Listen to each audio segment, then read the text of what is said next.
Good morning, everyone. If you could go ahead and take your seats, we're going to get started.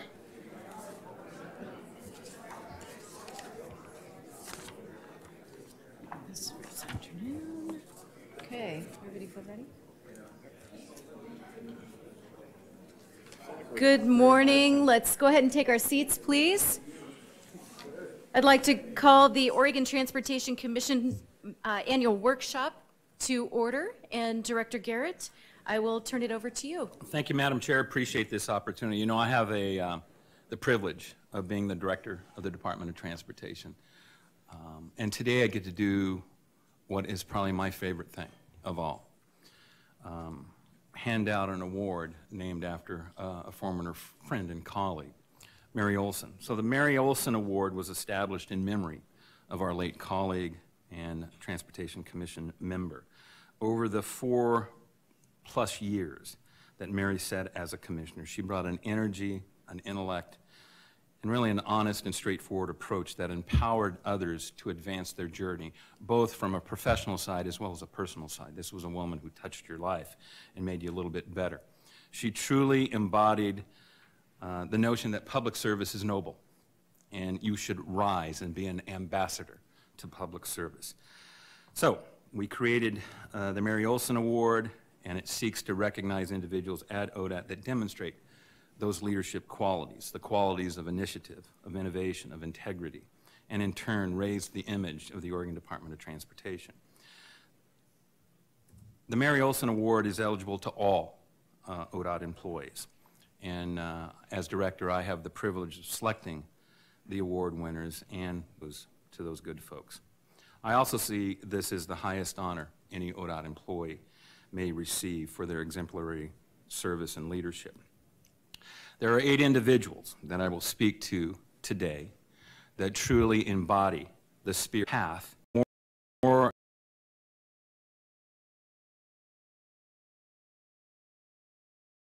effort to inform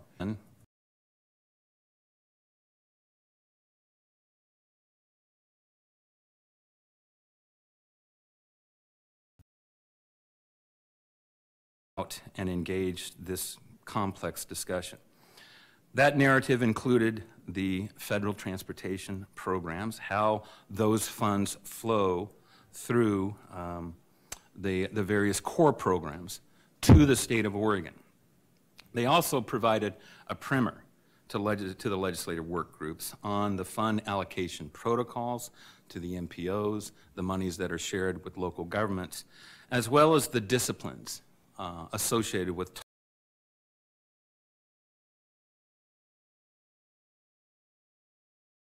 could it happen, better position and they left no detail unattended, and their insights were integral as they connected all the financial dots to ensure that we advanced the conversation. So it is my pleasure to award both John and Trevor the Mary Olson Award in 2017. Now, there's a line of them. I'm going to ask them to stand as I share their name. And at the end of the day, you'll have everybody standing with their nice award. But you can see the type of individual and the caliber of folks that we have here at the Oregon Department of Transportation. The first person I would ask to stand is Daniel Porter. And for the purposes of today, Mr. Porter is an honorary member of the government relations team. He's our economist. He's our chief lead economist. I'm sure he's got a much more impressive title than lead economist. The bottom line, he is a good man. He's a good person. He truly embodies all the characteristics of a true servant leader. Now, Daniel is one of those quiet, unsung heroes. Well, maybe not so quiet when he is sharing his passion for economic forecasting. Mr. Porter possesses the knack to simplify, to clarify, and to unify conversations and people. He proved it over and over and over again as House Bill 2017 and the many courses of financial actions that evolved over the course of time that changed the distribution, the math, both in the near term and the long term here. He is a go-to person for the agency. I always turn to Dan when I need to trust but verify any economic conversation that the Oregon Department of Transportation engages in. So congratulations, Daniel. Please stay standing. I'm going to turn to Amy Joyce. Amy models an attitude that an effective organization is truly based on trust and effective relationship. She's a person of great principle and acts in accordance with the values of honesty, respect, collaboration, open communication. Amy played a critical role in facilitating several discussions with Legislative Counsel as we needed comprehensive engagement at time and then very surgical refinement of some legislative language. She is wicked smart.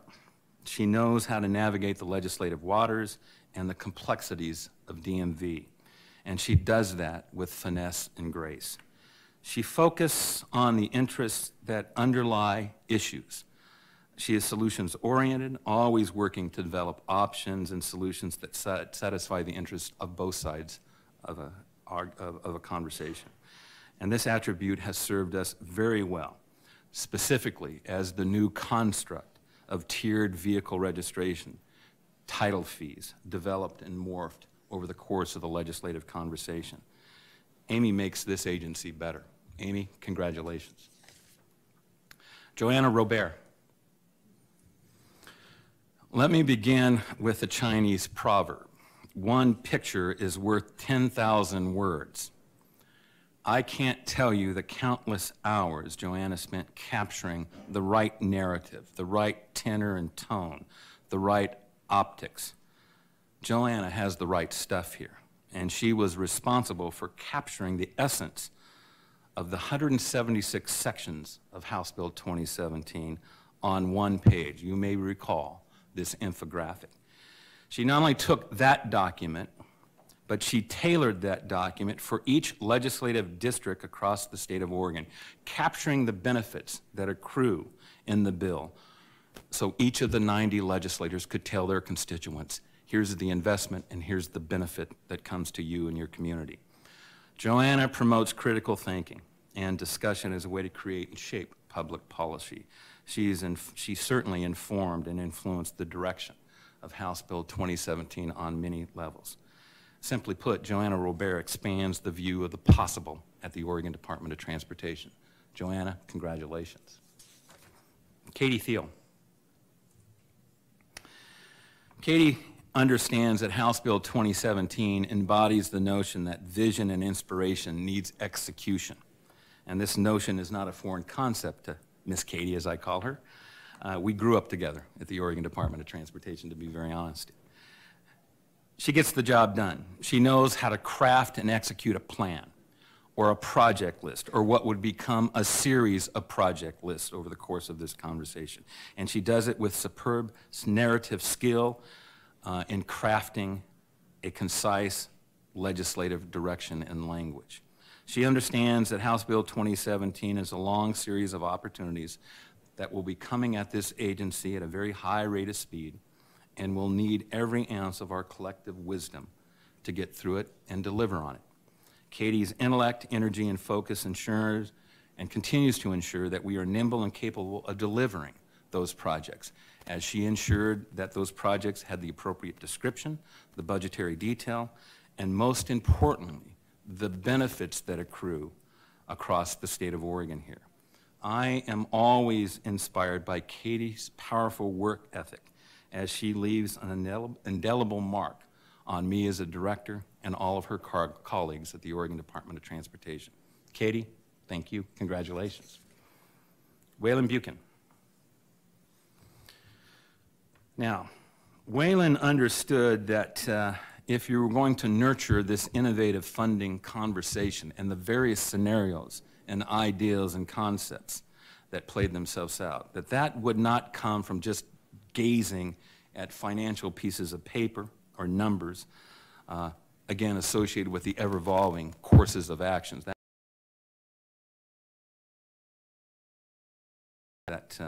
embed themselves, projects and programs that embed themselves in House Bill 2017.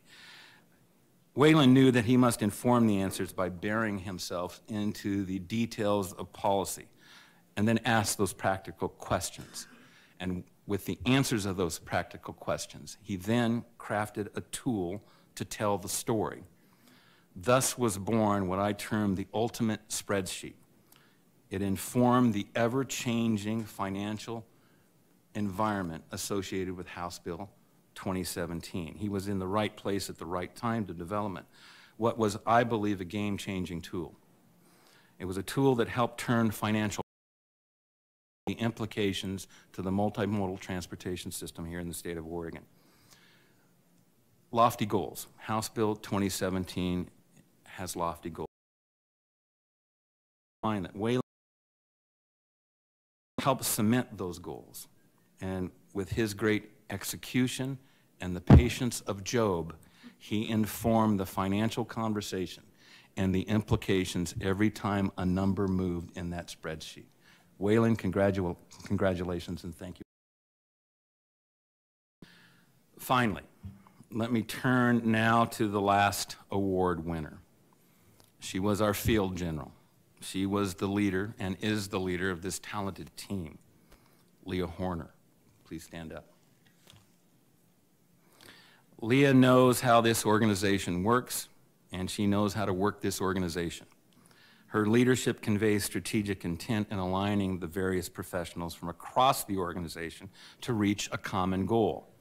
She created a structure that over this 2-year journey effectively and efficiently guided the agency toward its obligations that would, and eventually the outcome associated with House Bill 2017. What sets Leah apart is just not her ability to visualize the way to success, but the will, the determination, and the resilience to see it through.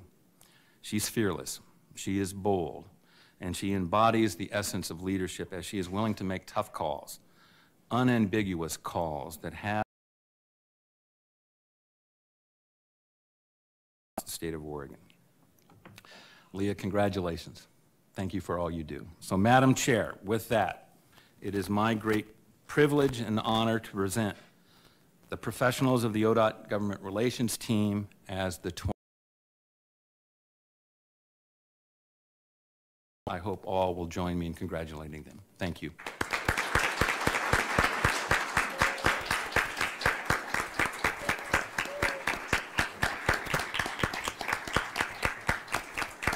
Thank you, Madam Chair.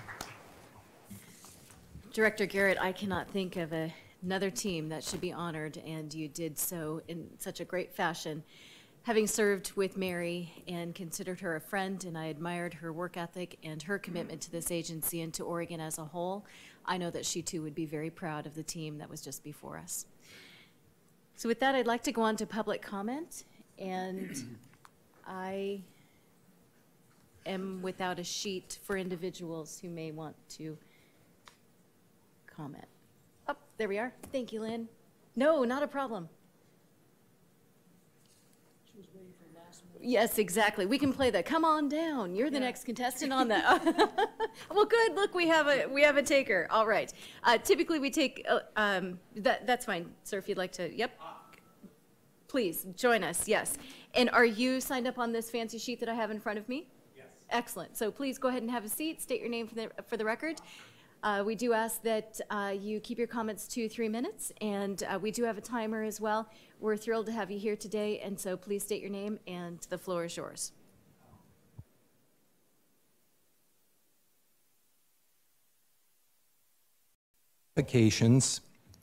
And admiration, deep admiration for ODOT in the 3-page letter that I addressed to the chairwoman.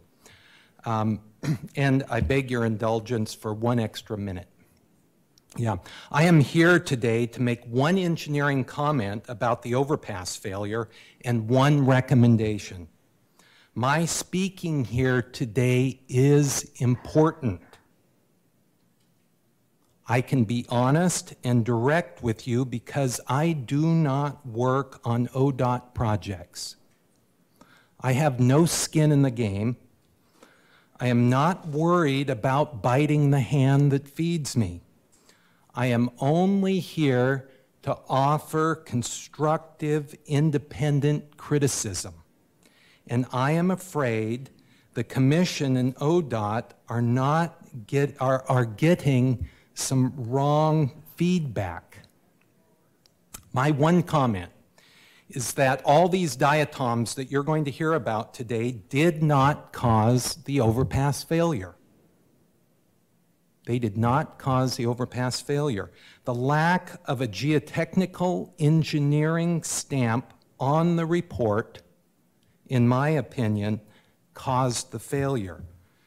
Diatoms are being a bit overhyped to obscure the primary reason the failure occurred. Because we like to protect groups, it is difficult for people inside ODOT and for the consultants they hire to say this.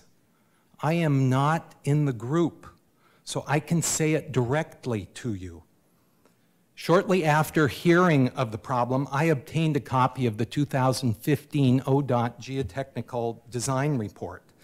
The report has plenty of data to show that the soils were highly compressible and that the proposed design was problematic. Within 4 hours, using only the limited information in the 2015 report, it was straightforward for me to conclude that the weight of these embankments would squeeze the underlying soils at least 2 feet. This is the type of settlement problem that first-year geotechnical graduate students learn to identify and solve. Without knowing that one diatom is in the sediments, a technical engineer could easily have concluded this proposed design was problematic. The front page of that 2015 ODOT Geotechnical Report has 4 signatures and 2 professional stamps. None are registered Oregon geotechnical engineers. Why? This leads to my recommendation. I recommend that the Commission work with ODOT engineering leadership to develop a simple rule to prevent failures like this from occurring again. The rule I propose goes like this. Geotechnical reports shall be managed, signed, and stamped by a registered Oregon geotechnical engineer, period. In summary, it was not the presence of diatoms that caused this failure. It was the absence of an appropriate stamp. Thank you for your time and attention. Thank you very much, and we are in receipt of your letter and appreciate your time. If you have further comments at the end of the WikiUp presentation that we have, if you intend to stay with us, you're welcome to comment. Please. Commissioners, I guess I am on. I'm Harry Bodine. I'm a resident of unincorporated Washington County, and I'm here today to ask your help on the smallest traffic issue you likely will ever be asked to deal with as members of the Oregon Transportation Commission. It involves signage at the corner of Southwest Beaverton-Hillsdale Highway, which is Oregon 10, and 107th Avenue, a county road, and a private road in the city of Beaverton. If you have the document I brought today, look to Exhibit 2, you'll see the way that the arrows line up next to the traffic lights at that intersection. The left turn and the straight ahead arrows are in one lane, the right turn only lane in another. You know, I've driven in all 50 states and 9 Canadian provinces, and I can tell you that universally, in my experience, the situation is that the left turn arrows by itself and the straight ahead and the right turn arrows are the alternative. What happens at Beaverton, this intersection, in other words, it's a game of chicken that goes on, and as a result, I doubt if there are any accidents because everybody's scared to death to get into the thing. And so, why is it this way? My suggestion to you would be that, first of all, ODOT licensed signs, as I understand it, under a contract with the department. I would simply tell somebody to send a truck out, cherry picker on it, a bucket, a wrench and a screwdriver, and change the signs. One of which, by the way, it disappeared about 3 or 4 months ago. It just went away. Replace it with 2 signs, but simply would say, left turn yield oncoming traffic. This would take care of the chicken problem. And so I'd love to see something done on this. And the reason I'm here today is, frankly, I don't know who else to go to. I approached the mayor of Beaverton, and his comment was, this was months ago, and I'm paraphrasing now, that this is ODOT's situation, and they're not interested in doing anything about it. That was then. So I hope I had to answer. Mr. Bovine, I do think that you just made that phone call, so, and we picked up. So I very much appreciate you bringing this to our attention. We are in receipt of the materials that you submitted for us, and we will ask some questions on your behalf and see what we can do. Really would appreciate it, and I know there are a lot of other people who would also. Absolutely. Yeah, thank you for thank you making very time much. to be You here bet. and for bringing this to our attention. Okay. Next, I understand that we have a small group of individuals to talk about the Newburgh-Dundee. I'd like to call up my colleague, Commissioner Stan, if you, I think, are here, as well as we have Councilmember George. We have Dave Hagenberg as well, so please, great to see you all.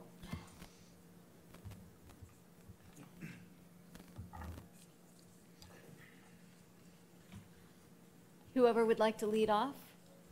And I do want to please send a message that I have a visit I need to. Don't turn yours on. Go ahead. Thank you. Owe him a visit, and I am aware of that. So I look forward to that. And I think, yeah, so if we just had one microphone on your table on at one time, that is going to be helpful, and I'll turn it over to whoever would like to kick us off. So Chair Boehne, members of the Commission, Director Garrett, my name is Dave Hagerberg. I'm Chair of the Yamhill County Parkway Committee. I will tell you, Chair Boehne, that Mayor Andrews this morning asked me to specifically extend his regards and that he looks forward to having that conversation. So thank you, and I will pass that on. I don't know if any of you are surprised that I'm here. It's 29 years this fall since the Yamhill County Parkway Committee was created, and much to a lot of disdain, I've been chair of this committee for 29 years. And, you know, but I think what it tells you, and the point I make with that, is the Transportation Commission, ODOT, the legislature, the governor's office have an incredible investment in the Newburgh-Dundee bypass. And I think that as a part of that, we know it's not done, and you should expect, I wanted to make that. We concur in those awards. We're delighted with that legislation. It provides us an opportunity and a pathway to move this project forward. What it did is provide $22 million for engineering, dollars available for right-of-way. What we also know is that we need to get the project shovel-ready. That means we need to have the funding for both right-of-way and engineering in order to move forward and have opportunities for other grants to build it, to go to Congress. And we know that we've missed a couple opportunities recently. Not anybody's fault, but we need to move forward with shovel-ready status. And we as a Parkway Committee are working really hard of how we partner with you to make that happen. And so I want to go back. Last January, the MWAC sent a letter to the Commission, and one of the things they said is that with respect to Newburgh-Dundee bypass, it needs to move into the STIP for all of the right-of-way and all of the engineering to make that happen. And so it is with that thought that we're here to say funding concept. You're adding sufficient funds to make that happen. We would be supportive of your putting in well north of $100 million into that. So from that standpoint, we think that's a real opportunity for us to finish projects around the state that have begun but aren't finished. And so that's the first point. The second one is we have noted, and we are supportive of community involvement and of the ACT's involvement in making those project commitments. House Bill 2017 took an enormous amount of effort from communities and from a lot of people, and those acts we think should have a significant voice in how those new dollars are allocated. That's part of an incredible partnership between ODOT, the governor's office, and the communities, and so we would be supportive of that. You know, we can, Stan Permasic. I'm trying opportunity as our county is growing rapidly, a lot of it being forced upon us by the tremendous increase in the cost of living in Portland, driving people out of that area to the adjacent counties, us being immediately south and west of Portland. We have a tremendous growth in Yamhill County. We are a significant producer of wine, as many of you know. 75% of all the wine grapes grown in the state of Oregon are grown in Yamhill County. So it is critical to us to be able to get product to market, to get people to our wineries to enjoy the wonders of Yamhill County wines. With the devastation in Northern California, as you're all aware of from the news, our wine industry is going to feel the impact of that, and we need to be ready. The state of Oregon has invested $250 million into phase 1 of the bypass. I was wasted. So if we don't complete this bypass, we will have effectively thrown away a lot of money, and I don't think the people of the state of Oregon would appreciate that. I know I, as a taxpayer, wouldn't, and I know my constituents back and forth to the Portland area, and as more of them are being driven to the suburbs of Yamhill County because of the cost of living in Portland, they're still working up there, and they need to get back. Hour is not a pleasant way to spend the day. So we really urge you to put the money in the STIP to help us get shovel ready. We're in a catch-22. We can't get federal money until we're shovel ready. We can't get shovel ready until the state of Oregon helps us get that came in 2017, House Bill 720, 2017 was very important to us. Design and review is important, but right. So we ask that in the STIP, you put the money in there that we can complete the right-of-way purchase and move forward utilizing that $22 million that's set aside. I know we have an EA now. That money's in there. We have the 10.5. We're working forward to develop that phase 2, but we definitely need your help, and so that's why I'm here. I'm here on behalf of all the citizens of Yamhill County and the state of Oregon who want to come to our beautiful county. Thank you very much for your time this morning. And in our language, we greet you by saying, good morning. I, Kaneem John George, Tribal Council Secretary for the Confederated Tribes of Grand Ronde. Today, it also is, we appreciate your time to hear our testimony here, Chairwoman and Mr. Garrett also. We thank you for your time. And I want to start out by saying I was born and raised in Grand Ronde and in the 60s. And so then traffic was a car every now and then. Today, I live in Gresham, Oregon, out of the Portland metro area, and today I see trains of cars that come. So we look at, you know, today is that we're worried about the economic cost of the congestion of traveling to it.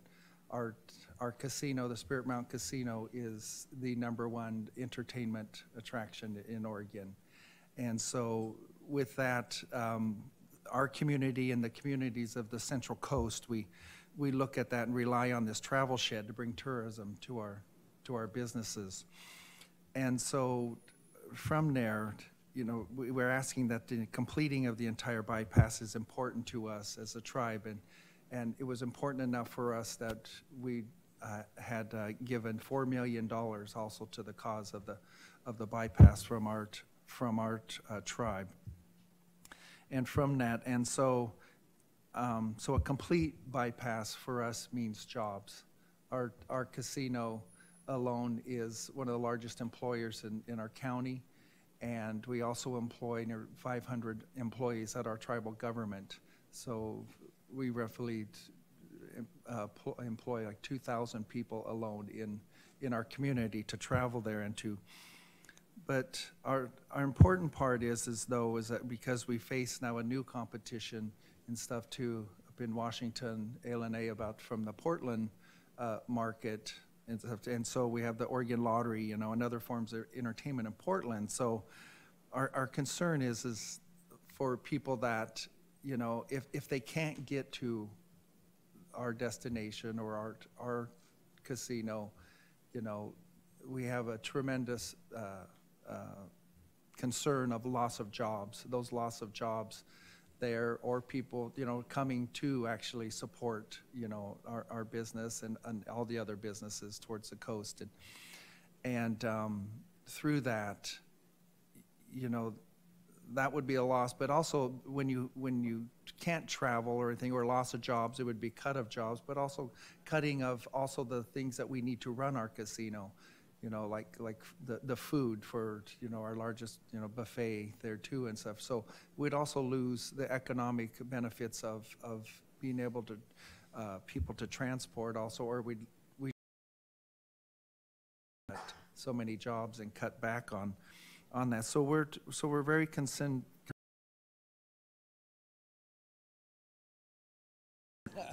People say I'm an expensive friend. Thank you very much, and thank you, Director Garrett, Thank for you. your staff and the incredible support they provide. Okay, excellent. Great to see you. Okay, let's see. I have Mayor Scott, I'm going to hold your comments for the next item, and so we'll have the presentation first. Would anyone else in the room like to approach the commission that did not sign up? Okay, we will go on to the next agenda item, and that is a presentation on Wickiup Junction.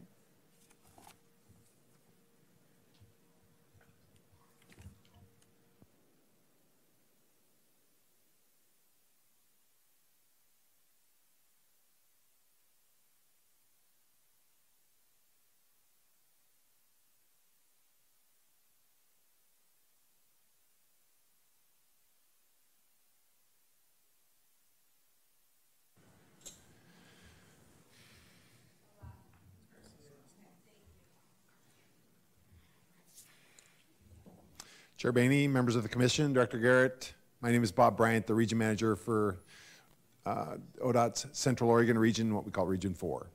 And thank you for the time this morning to share a little bit on the current status of Wickiup Junction.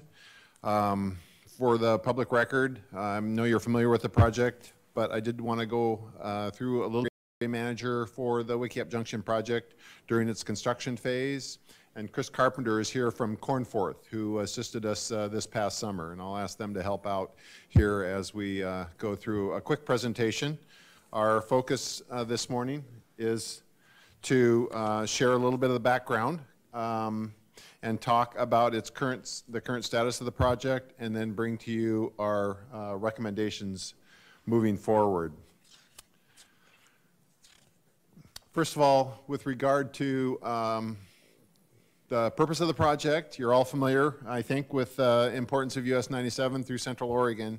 With the growth that's occurred in the Lapine, South Deschutes County area, and the resulting impact or increase in traffic volume on US 97, in combination with the increase in rail traffic at the existing at-grade crossing of Wickiup Junction, we've been very interested in looking for a solution to address the last at-grade crossing of BNSF Railroad and US 97 in Oregon.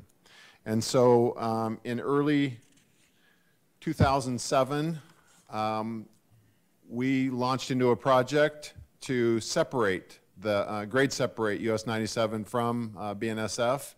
and improve some of the surrounding intersections in this area of US 97. Just some quick background on our timeline for the project. Our project development process started as early as 2007, 2008 with some preliminary engineering to scope a project, much like the gentleman just spoke of a bit ago, with the idea that we would develop a shelf project, not having any construction funding identified for the project. And in 2009, our project team kicked off a project development process, again with the idea that we would develop a shelf-ready solution for this at-grade crossing of BNSF and US 97 at Wikieup Junction. That process continued through 2010, and as part of that, the preliminary engineering included an effort to evaluate the geology and geotechnical subsurface conditions for the project area, and the geotechnical report was essentially completed in 2011. In early 2012, our region project delivery management team requested approval of continued funding through final contract plans for the project. And this effort also included additional subsurface information to support the design effort for the bridge foundation on the project. As part of the design effort continued from 2012 into 2013. In late 2013, the Transportation Commission authorized the project for construction funding. And so we continued then in earnest to develop the design and contract plans, contract documents for the project from 2013 to when the project went to contract in 2015. Certainly, during this time, we were aware of the challenging soils that we were experiencing at the Wikieup Junction area. We knew we had a layer of lacustrine deposit, which is essentially lake bed material.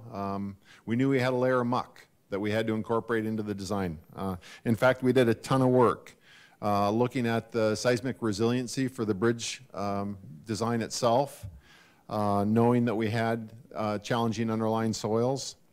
We also did a ton of work to analyze the best way to support the bridge, the type of foundation for the bridge itself. That actually resulted in a change from the original expectation for a steel substructure or superstructure supported by pile footings. Realizing that we had these challenging soils, the design switched from a steel bridge superstructure and pile footings to a concrete bridge with spread footings. In 2015, we went to contract, and construction began early in 2016. Most of the work was completed during that time. Here we are. Our construction timeline, much of the work to build the embankments that would ramp the new alignment for US 97 up to the new bridge was completed in 2016, as were the mechanically stabilized earth walls that would support the bridge abutments themselves. That work also began in the spring of 2016, was completed that construction season. And as much as 95% of that embankment that we began placing in the spring of 2016 was completed by the end of that 2016 construction period. And to finish the project off for the first season, the contractor placed the girders, the beams that would eventually support the deck of the bridge that November of 2016. You'll recall the winter that we had last year between 2016 and 2017, not conducive for the type of work that our contractor was doing on the project. And so basically there was a stop work and we basically idled the equipment for the extent of winter. Came back to the project in the spring of this year, 2017. Back in March, the contractor went to work beginning to form the deck on top of the girders. And during that early part of the year, we started doing survey calculations to evaluate where we were at with the project, and noticed early on from the survey data that we'd collected the prior year that there had been an unusual amount of settlement that had occurred over the course of that winter, which raised some red flags for us. And to the point where by May of this year, we issued a stop work order for our contractor until we were able to further evaluate and investigate what it was that was causing the rate of settlement that we were experiencing in our survey observations. Again, it's not unusual for us to have settlement on a project like this, both in terms of the bridge itself. There is a factor designed into typically to our bridge foundation work, and as well our embankment designs would experience typically some level of settlement. What was alarming earlier this year with this project was the increasing rate of settlement that we were experiencing on the project. And because of that, we felt like we needed to do some further investigation in addition to what we had done on the early portions of our project development process to look at what the underlying conditions were that were causing the increasing rate of settlement. And so we brought together immediately a group of professionals from ODOT and FHWA and FHWA Western Federal Lands to evaluate how urgent the situation was with the settlement that we were experiencing, while at the same time we went to bring a outside consulting firm on board, which was Cornforth, that we ended up able to consult with, or contract with, and have assist us in evaluating what the underlying conditions were. And with that, I'm going to ask Della if she could just go into a little more detail in regard to the settlement information that we were receiving and experiencing, and then the investigation that we did over the course of this summer to evaluate what was causing that settlement. So Della, if I could. Good morning, my name is Della Mosier. I'm an area manager for ODOT Region 4. As Bob said, we observed what we saw was an increasing rate of settlement, which was a red flag warning for us. Typically we would see settlement on projects, but soil mechanics would tell you that most of your consolidation or settlement happens initially in the first phases, and then over time that settlement kind of slows down. So you would get your primary consolidation, as they call it, would happen first, and then once you move into your secondary consolidation, which we would have expected after the winter shutdown, it would start to taper off slightly.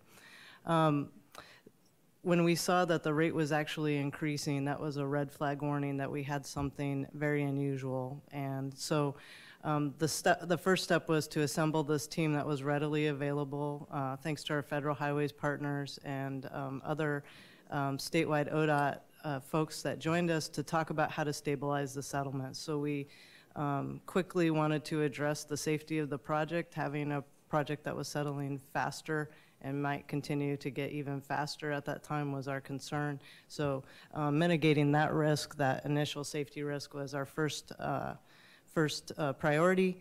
And this team came together and made some initial recommendations quite quickly. Those recommendations are shown, I believe, on the next slide. The recommendation was to provide a specific type of embankment removal. So essentially we unbuilt the embankments to remove the load that we thought might be most exacerbating this increase in settlement rate. At the same time, again, thinking about safety, we were evaluating the bridge elevations. We put in instrumentation that could tell us if the walls were rotating. And we conducted daily inspections of the structures, again, safety being our primary focus. The other decision that was made was to perform additional drill holes. We performed 5 additional borings and installed monitoring equipment. As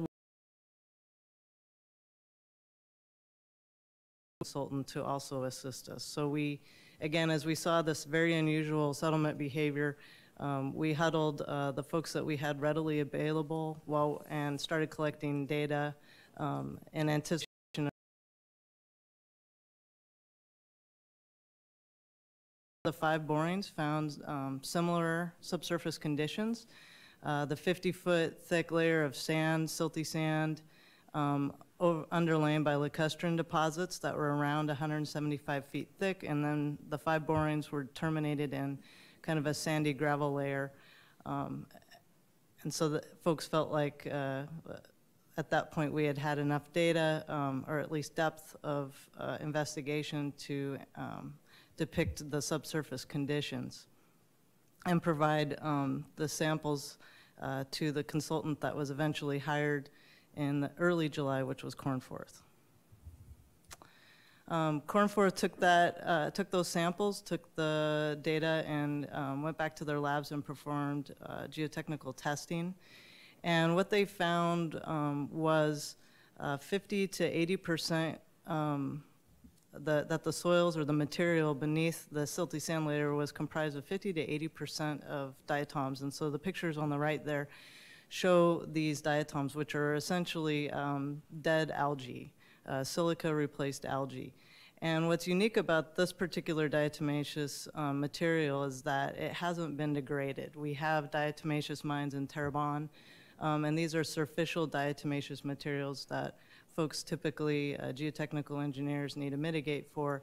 In this case, we found, that the lower section of this lake material was comprised of 80% of these perfectly preserved, saturated diatoms, which is, my understanding, is unusual to find this type of diatom that's perfectly preserved, and then the thickness of the diatomaceous deposit, as well as the high content of the diatoms.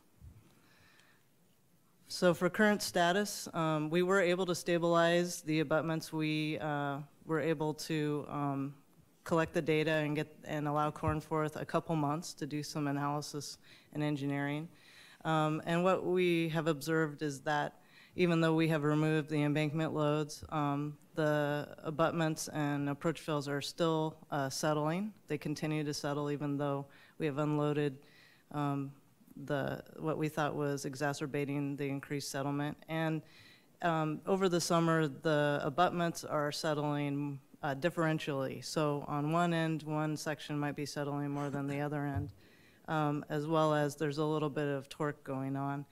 And so we're also, the girders are safe, and they can handle a lot of movement based on how they were designed and set, but in the long term, it's unlikely that we'll be able to use the girders in their current condition. So we have, looking at some of the recommendations that Cornforth has provided to provide a lighter load in the future.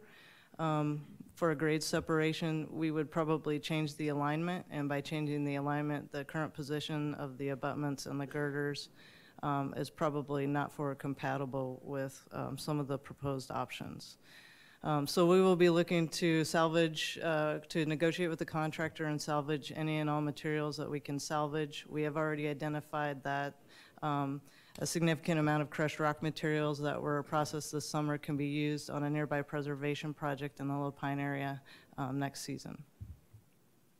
Some of the mitigation options that Cornforth proposed are summarized here, and essentially they consist of various options of lightweight fills, lightweight abutments, and lightweight viaducts. Depending on the cost, you can have more viaduct, which is essentially a bridge over land, or you can have more lightweight fill, but they're all varying combinations of these types of options.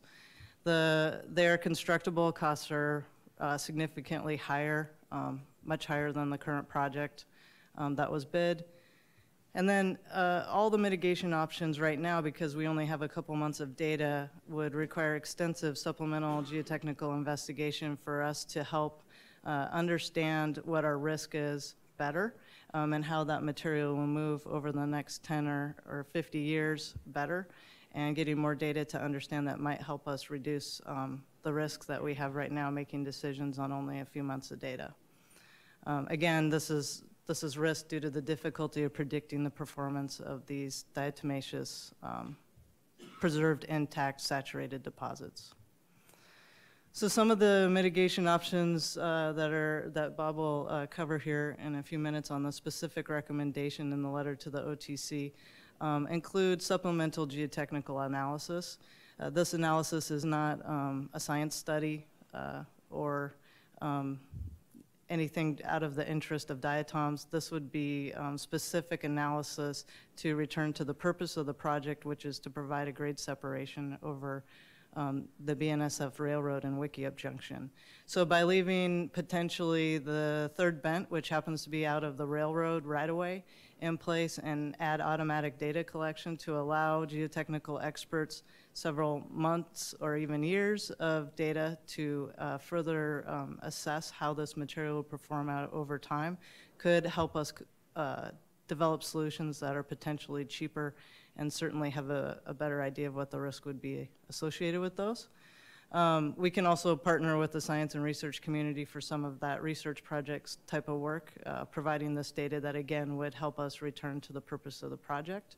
And then looking at subsurface mapping, maybe going out a couple miles to evaluate if we realigned slightly to the north or south, could we avoid the extent of the lake deposits? Is there potentially some sort of bedrock dike or other feature that we could take advantage of that could help us achieve the project?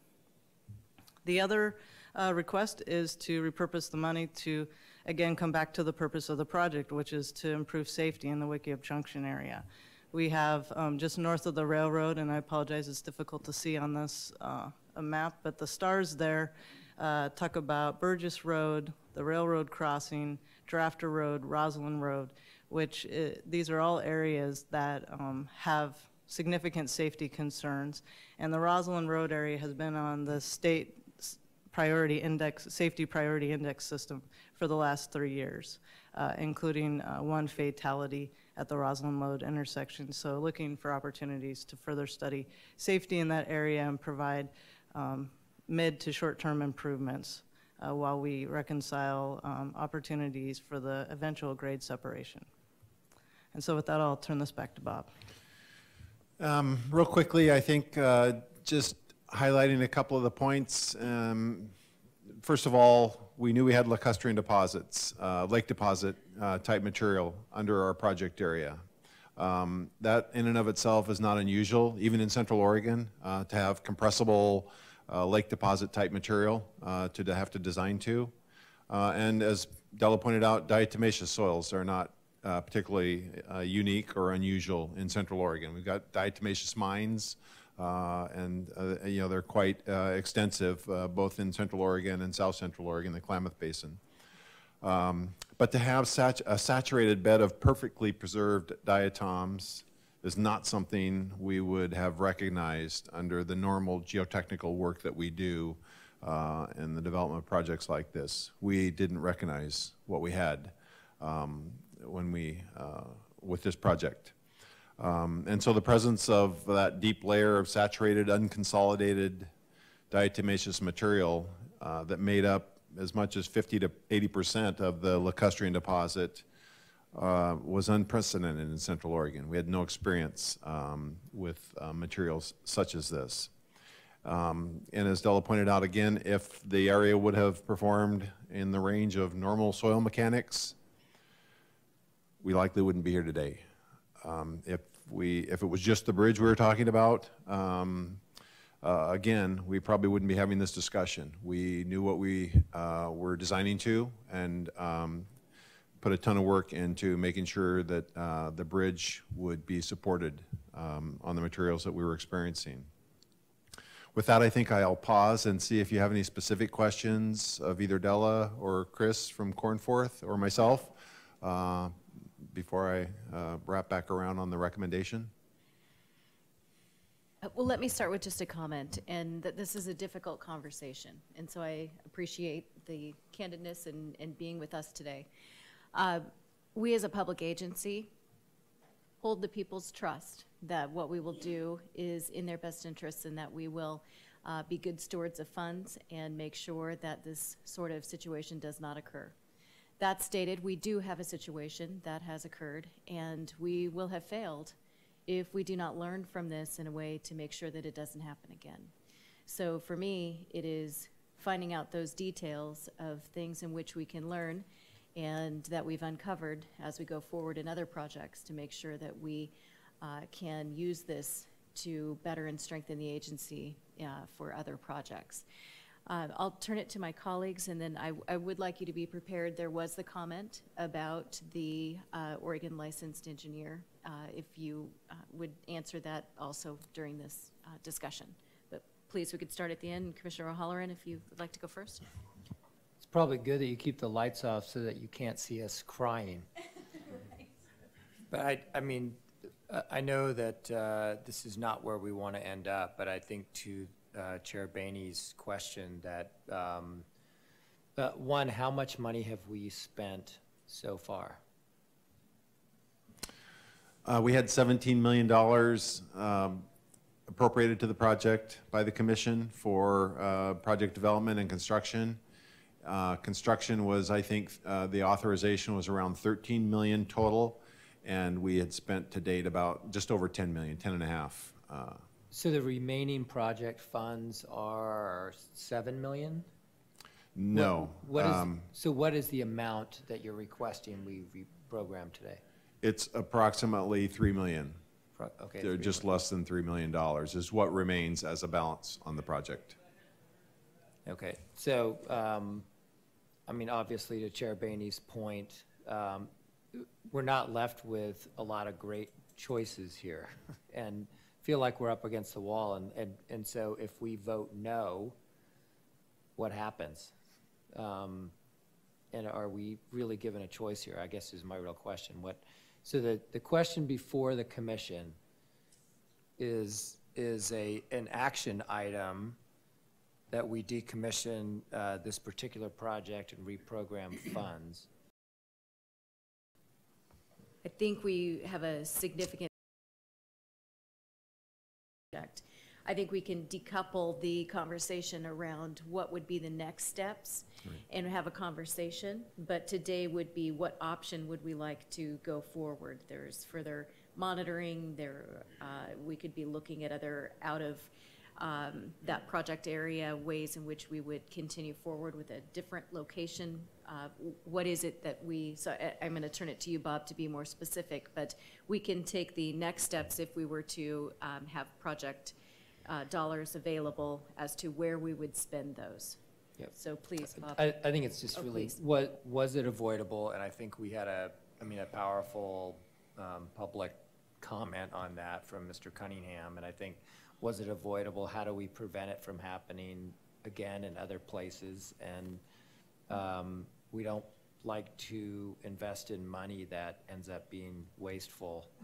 And we're 10 million into it, and with not a good choice and no results that improves transportation. So I know we all feel the same way about this, that no one likes to be in this predicament, but here we are. And how do we prevent it, and how do we move forward in a way that that doesn't continue to invest money? Do we change our geotechnical processes to prevent it from happening again? I know we are where we are. Our options aren't good, and I think either way, we've got to make a decision here that none of us are going to feel particularly good about. So, and again, I'm not bitching, but we're just kind of in a corner, and it's not. I feel like either.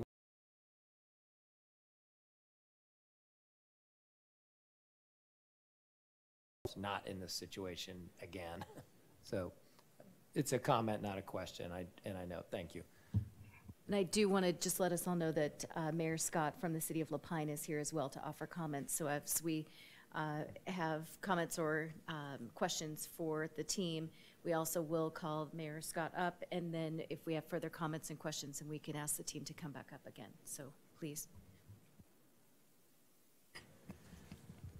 I guess I want to try to draw a distinction between two possible uses of hindsight. which can be a great teacher, but it can also make one overly cautious when facing future problems. I'd like to get your take on what you wish you had done on this project between 2007 and 2015. But that's one of the uses of hindsight. I also want to know, what lessons do you take from this going forward that don't end up causing us to be overly cautious? And I'm sort of think back on the paradigm that we often hear about the lessons of Vietnam. And did we learn the lesson of Vietnam, or did we overlearn the lesson of Vietnam? And that's an interesting debate. But I'd like to hear your take on those two sort of perspectives.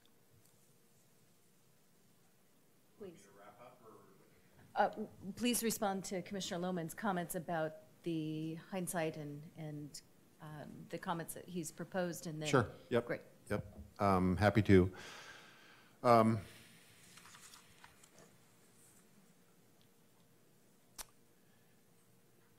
If we were back in time and looking forward at the process that we went through for developing the project, the thing that we did not do as part of this project was to analyze the static loads resulting from the embankment that was placed on the project. Should we have done that, analyze the static loads resulting from the embankment? Absolutely. We missed it. We did not do that. We should have had specifications in our contract that required us to monitor the placement of that embankment. Even under normal situations where we would expect to have settlement over native materials such as we had here, we would monitor the placement of that embankment so that we knew where we were at as it was being built with regard to the settlement. We didn't do that. We focused a lot on the bridge, both on the seismic resiliency aspect and how to address that, and in fact, seek an exception to what we would normally design into a bridge for seismic resiliency, given the materials that we were building on. And we focused a lot on the foundation for the bridge. We should have focused more analysis on the embankment and the placement of that embankment and the impact that the weight of the embankment would have on those native materials. We didn't do that. So the learning, I think, will be ongoing for us to use this example and technical engineering processes. Director Garrett has already directed us to pull together a team of professionals from outside the agency to look at what our current practice is and how we could shore up what that practice, what our geotechnical engineering practices are, which could address the earlier question about engineer of record and licensing and who we have involved in those projects. I think the unique aspects here, there's a lot we know today that we didn't know when we went to contract in late 2015, but there's a lot that we still don't know about the would have recognized it sooner where we would be today. I mean, I think there are levels of settlement that we could have done on this project and ended up being right back in the same spot. We did not recognize and wouldn't normally use the type of analysis that was necessary here on projects in Oregon. Should we? That would be the work that I think we would look at moving forward. Is you know, we develop a lot of projects. What level of geotechnical engineering analysis What level of investment do we put into those projects? And should there be a threshold that would trigger a higher level of investment for some projects perhaps than others, or do we do it for all projects? I think all of those are questions to be answered. Current practices, as well as, and more particularly, what those processes should look like moving forward. Could I just Please. follow? I appreciate that. I guess my non-engineering perspective on this is to want to make sure that we don't overlearn the lesson. That maybe the answer is every time in the future we always have a geotechnical engineer's stamp, but I suspect that isn't necessary in every case, and that judgment's going to have to be exercised, and figuring out what those parameters are is the real challenge, and that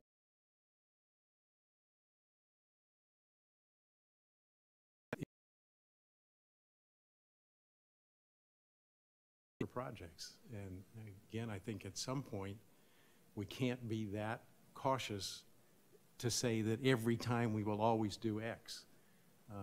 That there are times when we need to understand that it is very prudent to do X. Other times it's not prudent to do X.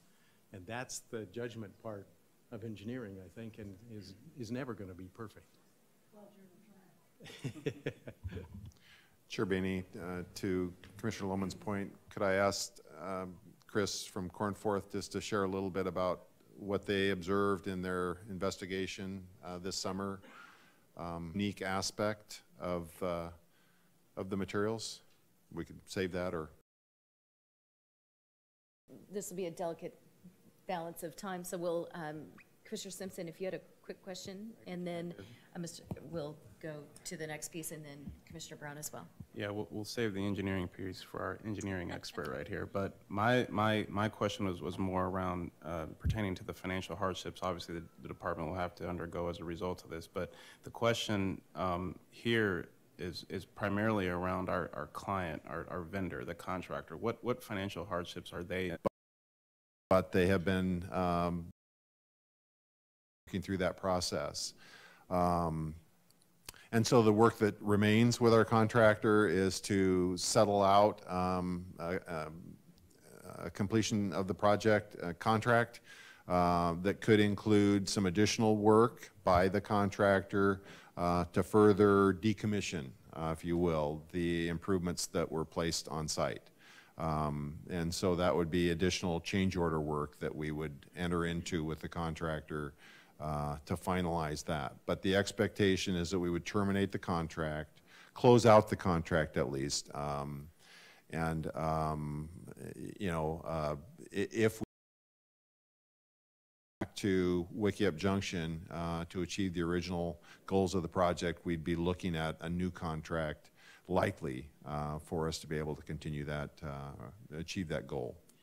So all in all, I think, again, I just want to emphasize the work of the contractor was outstanding.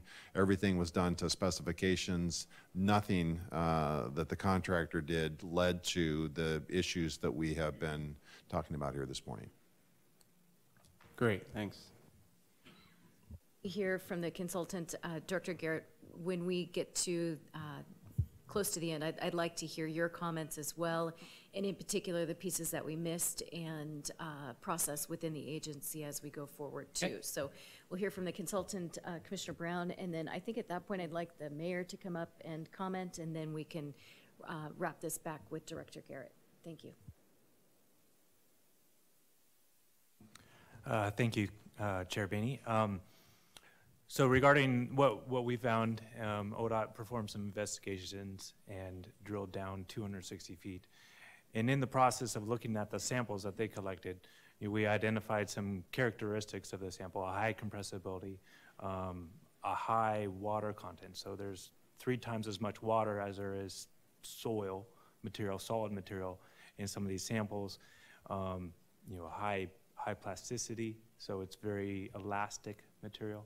And so those sort of tests that we did in our lab raised concerns about the the characteristics of the material. You know, it didn't perform like a normal soil like you would find in the valley here, or a decomposed basalt type of material that you would find, you know, in the surface over in the bend area.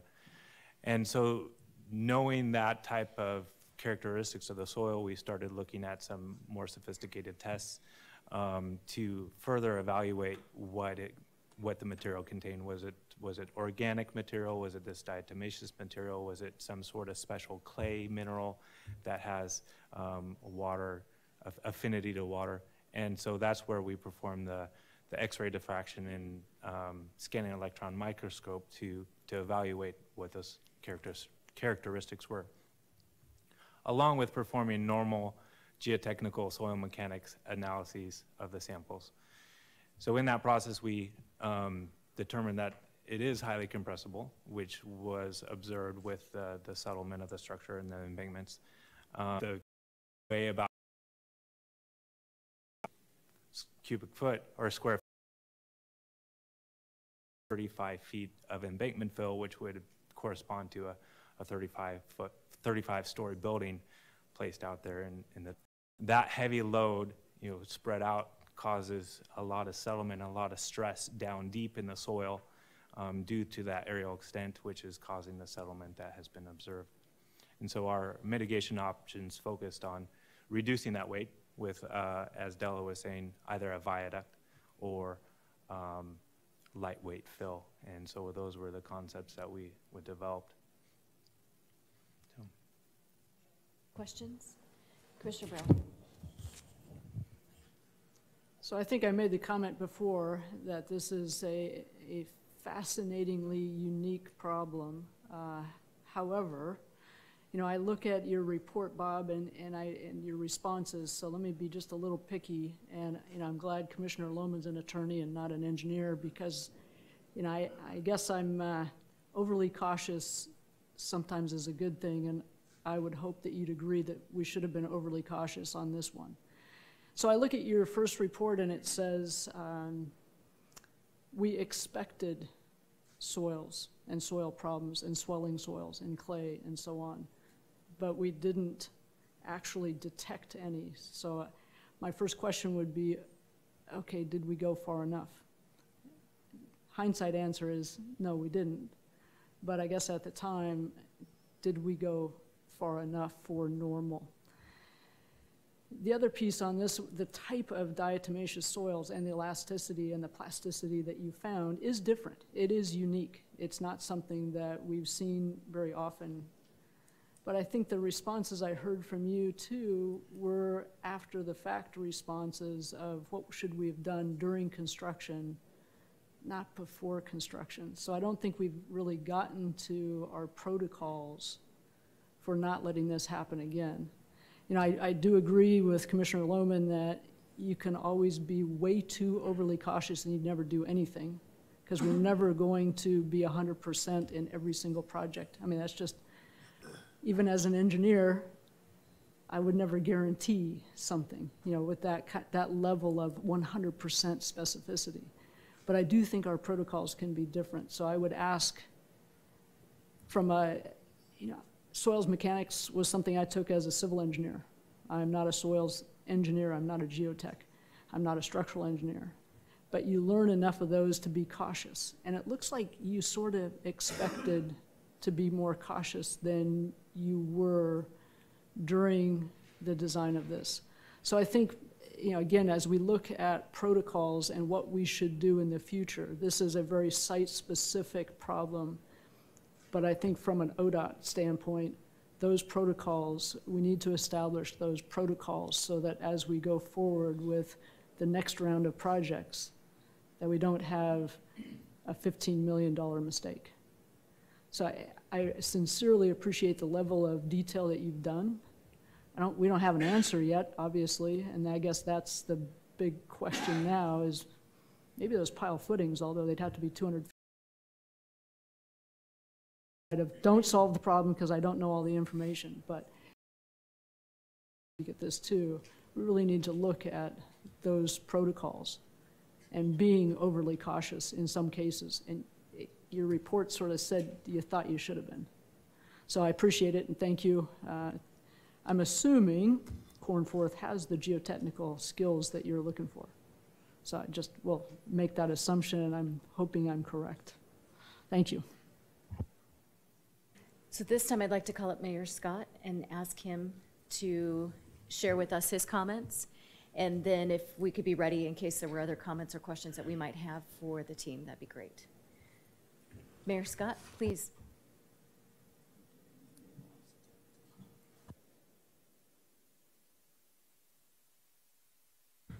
Okay.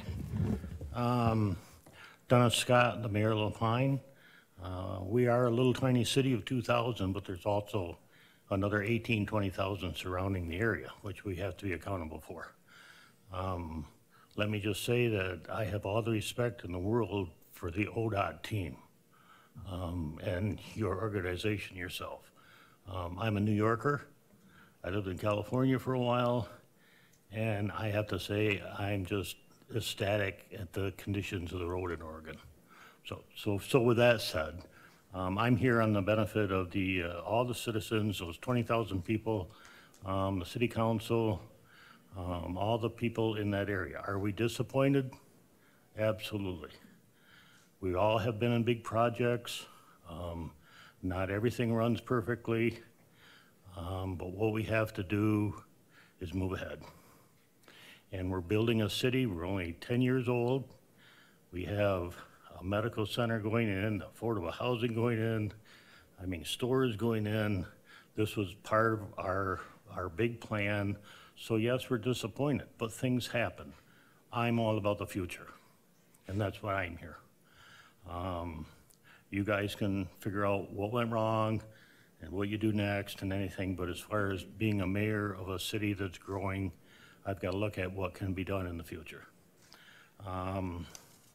Next year, and the city in La Pine has worked with the ODOT team extensively. There's going to be a project going, repaving project all the way from Sun River down to La Pine with streetscape, sidewalks. The city's putting in the landscape, and we've worked diligently with the ODOT people in Region 4, and it's been a pleasure. And I have all the respect in the world for this team. With that said, next year's project, out of this, and I'm taking it back, to the people of La Pine, we want a positive out of a negative. And the positive in the people of La Pine really didn't care so much about this railroad crossing as safety issues up and down the corridor 97. It's a very extremely dangerous section. As Della Mosier says, there's one fatality. You have 16 businesses plus a major truck stop, that's the only truck stop between Klamath Falls and Bend, that pull out of their 2 driveways. There's only 2 exits for these 16 businesses to come out on 97 with no speed lanes, no extra lanes. I know there's going to be a little bit of funds left over from this project, even after it's decommissioned. I'd like to see just a couple simple little added projects to this project that's going to happen next year. And it's all around safety. It hasn't been, to my knowledge, I think there was a fatality maybe 20 years ago, and that was a truck got stuck on the tracks or something. But there's been major and numerous accidents of coming out of these businesses on these 2 intersections. Since this project is going to take place next year, I don't know what the cost would be, but it can't be anywhere near an overpass cost to put a couple extra turn lanes, speed lanes for the trucks coming out of there. It seems at the right timing. The general public really, it's sorry to say, they're more concerned about pulling out of these projects, these businesses, than going over a 17 million overpass. I know it controls traffic, the traffic flow and everything, but safety, safety, safety. let's not injure people and do the right thing and just put in a couple simple little lanes. There's room to do it, there's traffic to do it. I mean, there's land to do it there, and we can just add that in, and it's not, I'm sure there's money left over from this project to do that. That's one item. And that's been on the books, I know, for years, as far as that dangerous area up there. It's gonna take years to come up with a new plan for these intersections. But in the meantime, we can at least make it safe for these people to come out of these businesses. And it's also, at the same time, affecting our economic development area up there. We've had 2 major hotel units that want to come in there, but they're afraid of the intersections coming out of these businesses. You can't put 300 people in a motel and have one exit that they all have to come out on 97 when there's also trucks coming out on there. So between the economic development part and the safety part, if there's a few little funds left over to put in a couple turn lanes, the general public in Lapine would be ecstatic because they don't have to worry about it. I live close to that area, and you can just hear brakes squeaking, trying to stop all day long. It's dangerous. It's very, very dangerous. The second item I'd love to see, and that's been on the books and off the books and on the books, is Lapine's divided by 1.5 miles or so between downtown Lapine and the upper business section. For people to get to those 2 areas, they have to walk on 97. I know ODOT owns at least a 100-footer right away. Let's put a bike pedestrian path next to the road. Construction standpoint, we're going to have a lot of fill, we're going to have a lot of material to do this at this point, you know, putting a lighter side on this miserable project. But I mean, for the protection of the people, nobody wants to see their child. We have one school, we had an elementary school at one end, high school, middle school at the other end. There's no way for these kids to walk or take their bikes unless they're on 97. I don't want my kids on 97. I'm sure none of you would. We don't want our older people walking on 97. It would take, it's just such a simple project that the public would be so happy. I care about the image of ODOT, and right now it's not very good. I try to be as positive as I can, but if ODOT would just give a little bit back, and if there's funds left over out of this, I mean, it'd be wonderful. It's safety. I'm worried about safety because, you know, I'm a retired New York policeman, and the worst thing you can do is go to a fatal accident that can be avoided. And I don't want to see a kid, I don't want to see an adult hit on Route 97 for the simple task of putting a bike path along it. When we have the material, we have the land, we have everything. If the city can kick something in, we'd be more than happy to do that. You know, we're a small city, our tax dollars, we don't have a lot of them, but I care about the citizens and I don't want to see anybody hurt. And I'm sorry. That's all I have to say. Please. I just want to say I appreciate your constructive approach to this miserable situation. Yeah, well, things happen. That's